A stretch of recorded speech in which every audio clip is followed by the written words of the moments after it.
नमस्कार, मी वैद्य स्वप्नील वाणी.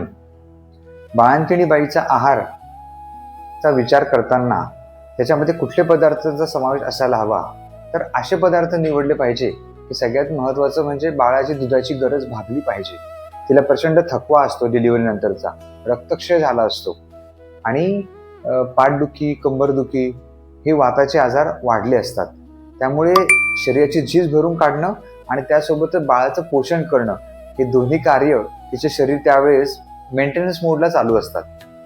त्यामुळे पारंपरिक पदार्थांमधला सगळ्यात पहिला पदार्थ मला आठवतो तो म्हणजे सुंठ वडा. सुंठ पावडर, गूळ, तूप आणि कणिक आणि खोबरं याचा एक लाडू आहे. तो तुम्ही तिला सकाळ आणि संध्याकाळी हा एक छोटा लाडू अगदी सुपारी एवढा जरी खाल्ला तरी चालणार आहे. तो सुद्धा या ठिकाणी फायदेशीर ठरतो. त्यानंतर पारंपरिक आपले लाडूचे जे काही प्रकार असतात, डिंकाचा लाडू आहे, मेथीचे लाडू आहे, अळीवचे लाडू आहे, हे सुद्धा लाडू ती आलटून पलटून एक दिवसाआड कधी हा लाडू खाल्ला, कधी तो लाडू खाल्ला असं ती खाऊ शकते. खिरीसारखे काही पदार्थ आहे आपल्याकडे. शेवयांची खीर आहे, अळीवची खीर आहे, साबुदाण्याची खीर आहे.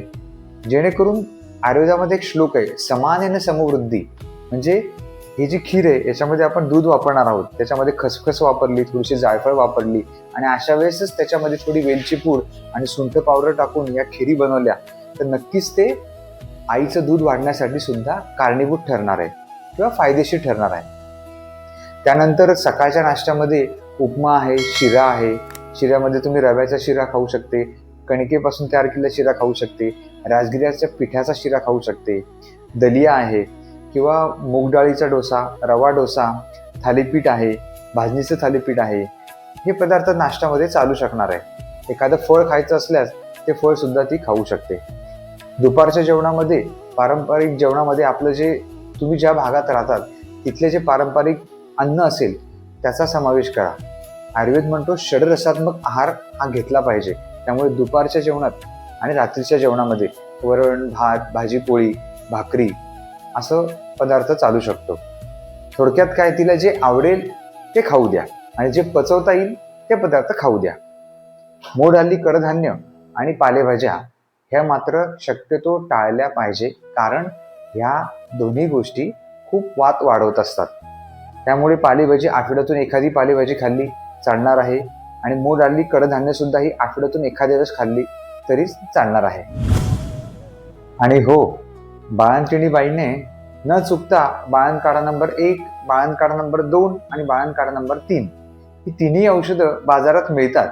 फार कुठे विचारायची गरज नाही.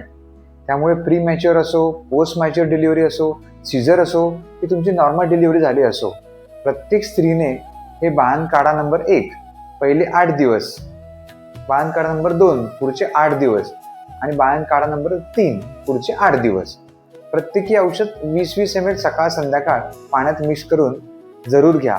याच्यामुळे तुमच्या शरीरात वाढलेला वात दोष हा नक्की कमी होणार आहे आणि गर्भाशय सुद्धा पूर्वपद येऊन शरीरातली सगळी झीज भरून निघणार आहे.